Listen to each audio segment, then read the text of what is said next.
Hello guys, welcome to 5th generation Hobby Shop and welcome to another unboxing and testing po. Shoutout po natin Sir Moisel. So ngayon meron tayo ditong this is the HDR68 Home Defense Revolver by Umarex. This is P2P. Ayan. Umarex P2P HDR68 orange color. 5 rounder na meron tayong kinabit na RMR red dot optic.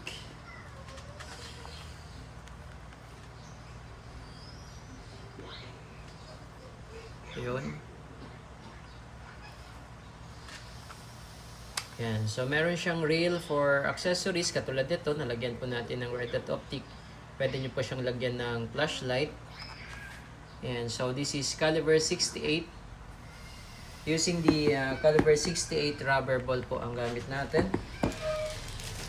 So bali, ito po yung kanyang bala. Ayan, caliber 68 rubber ball. Ayan po. Yung kanyang bala.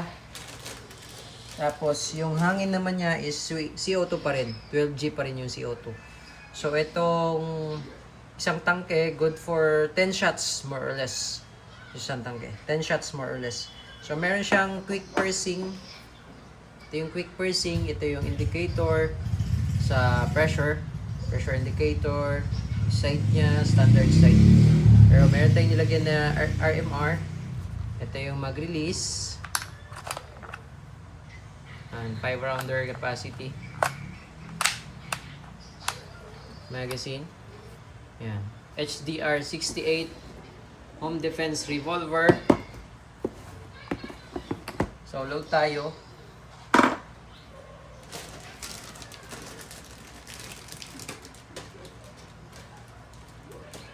Caliber 68 rubber ball. Yung kanyang bala, 5 shots. So, ganito pag-load niyan. Ito yung lock, no? Para maalis natin yung magazine. Ayan. Sa likod natin lalagay yung rubber. Ayan. Tapos load.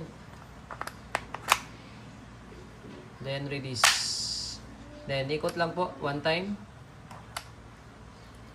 Ayan. Okay, so andito yung kanyang lagayan ng CO2. So meron siyang quick pursing.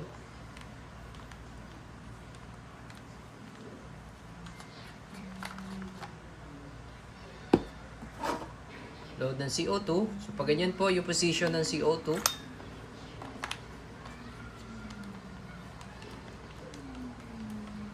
Once nag-stop na yung cap, yun na yun. Yung pinakamahigpit niya. Tapos, pag gagamitin nyo, palo lang. Then, aangat yung indicator pin. Ayan. Ready to shoot na tayo. Testing din natin yung kanyang red dot optic. Testing po, HDR 68. Revolver, Home Defense Revolver, caliber 68, using the rubber ball, caliber 68. So, check natin yung kanyang red dot optic. Ayan, red dot optic.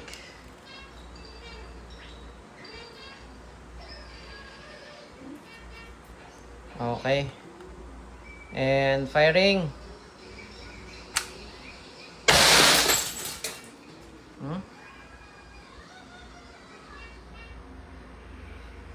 One shot lang yung guys. Nadurog. Using the rubber ball lang po yun ha. Rubber ball. Ayan o. Ha? Lakas.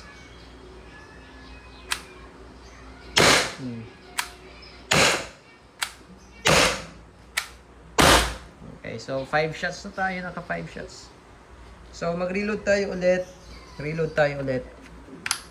Kita nyo naman yung bote ng Sunmig. No? Nadurog. Ang distance pala natin nasa 3 meters. So, ayun lang yung available natin na area. So, kita nyo naman, oh. Ang bubo.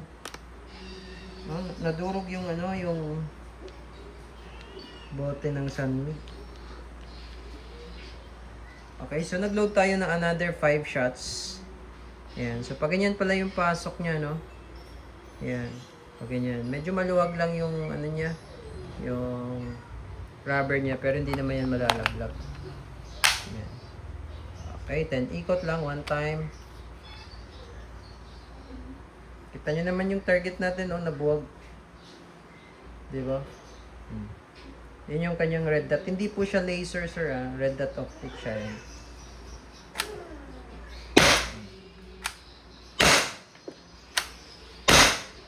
Ganda ng groupings, oh. Ayan. So, naka 10 shots na tayo. Pwede nyong i-ano ito, pwede nyong i-dry fire.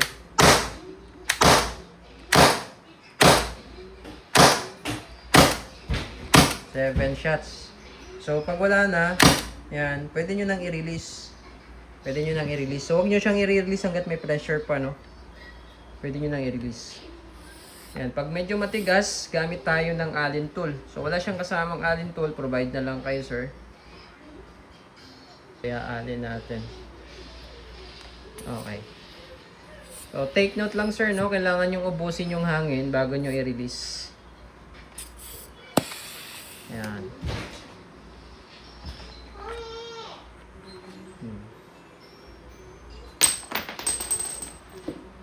So, nakita nyo naman po yung target, no? Grabe. 16 joules pala siya. 16 joules. Itong unit natin. 16 joules. So, ayan. Pakita ko lang. 16 joules po siya. 5 rounders. Ayan. Yung ating yung ating TR50, 13 joules lang po yun. Caliber 50 naman yun. This one is caliber 68, 16 joules. Mas malaki yung bala nito. Okay, so ayun po. HDR 68 Home Defense Revolver. Solid.